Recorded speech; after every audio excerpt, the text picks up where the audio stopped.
মাঝে, মাঝে এরকম হয় না যে কোনো প্ল্যান নাই, কিচ্ছু নাই, হুট করে অনেক কিছু হয়ে গেছে। আজকে ঠিক এমন হয়েছিল। যেমন সকালে চলে গিয়েছিলাম ব্রেকফাস্ট করতে, আবার রাতে একটু ৩০০ দিকে গিয়েছিলাম। তো সবকিছু নিয়ে আজকের এই ব্লগটা থাকবে। আমাদের সকালে একটু গেটে কাজ ছিল, সো আমরা কাজ শেষ করে ভাবলাম যে ব্রেকফাস্টও বাইরে থেকে করে যাই। সো এই জন্য আমরা চলে গিয়েছিলাম ম্যাকপাইতে। এখানে দেখলাম যে নেহারিটা শেষ হয়ে গেছে, পরে আবার আরেকটা রেস্টুরেন্টে চলে যাই। ম্যাকপাইয়ের নেহারিটা অনেক আর্লি শেষ হয়ে যায়, সো এই জন্য আজকে আমাদের ভাগ্যে ছিল না, এরপরে অন্য একটা রেস্টুরেন্টে চলে যাওয়া লাগছে। আমরা চলে গিয়েছিলাম খাদেমে। এখানকার নেহারিও শুনছি ভালো, বাট আমার কখনো ট্রাই করা হয় নাই। আজকে ওদের নেহারিটা আমি ফার্স্ট টাইম ট্রাই করতে যাচ্ছিলাম, দেখে তো মনে হচ্ছিল ভালোই হবে, সো আমরা ট্রাই করতেছিলাম। অ্যান্ড আমি যখন টেস্ট করলাম দেখলাম যে টেস্ট ভালোই ছিল।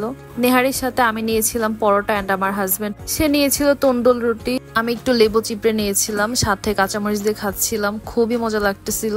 এখন তো সকালে একদমই বাইরে বের হয়ে নাস্তা করা হয় না, কজ আমাদের ঘুম থেকে উঠতে উঠতে নাস্তার সময় শেষ হয়ে যায়, সো এই জন্য আর বাইরেও বের হওয়া হয় না। এই যে আমরা খাবার দাবার শেষ করে বাসার দিকে রওনা দিয়েছিলাম। সো আম্মু আবার ফোন করে বললো কিছু কেনাকাটা করার জন্য। আমরা এখানে মুরগি কেনার জন্য চলে আসছিলাম। এখানে গিয়ে আমার অবস্থা খারাপ হয়ে গেছে, এত বাজে স্মেল ছিল। এরপর আমরা আবার ডাব কিনতেছিলাম, আর সাথে আমি মরিচ দেখে মরিচ নিচ্ছিলাম। বাসায় এসে আর্লি মুরগিগুলোকে কেটে আম্মুকে একটু ক্লিন করে দিচ্ছিলাম। ফার্স্টে ভাবছি যে খিচুড়ি রান্না করে খাবো, পরে দেখলাম যে আজকের ওয়েদারটা একটু সানি ছিল, তাই ভাবলাম যে সানি ওয়েদারে খিচুড়ি খেলে আরো বেশি গরম লাগবে। তাই আম্মু জাস্ট এমনিতেই মাংসটাকে ভুনা করতেছিল।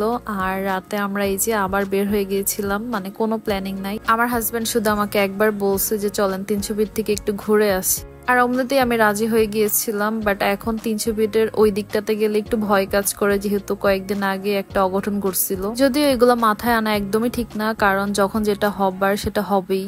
বাট তারপরও কেন যেন একটু ভয় ভয় কাজ করতেছিল। আমরা একদম নদীর পাড়ের সাইডে একটা স্টলে চলে যাই, অ্যান্ড ওইখানে গিয়ে চা অর্ডার করেছিলাম।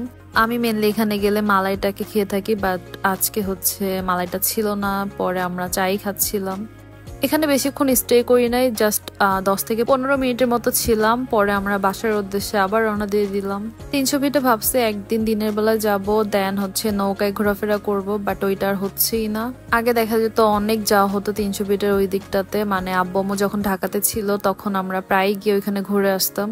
এরপর বাসায় আসলাম, আর এই যে কেকগুলা নিয়ে আসছিলাম ওগুলা খাচ্ছিলাম। এইটা একটা ব্লুবেরি কেক ছিল, মানে খুবই মজা ছিল এটা। আর এই যে পিচ্চি একটা বান ছিল, এইটা দেখতে খুবই কিউট ছিল, খেতে অনেক মজা ছিল। মানে ওদের যে বাটারটা ইউজ করছে এটা খুবই ভালো একটা বাটার। এই ছোট্ট বানটার দাম নাকি 15 টাকা। যাই হোক, এরপর আবার মিষ্টি খাচ্ছিলাম। আর এই তো আজকের ব্লগটা এই পর্যন্তই ছিল। আই হোপ আমার ভিডিও তোমাদের ভালো লেগেছে। Please don't forget to like, comment and share. Bye by.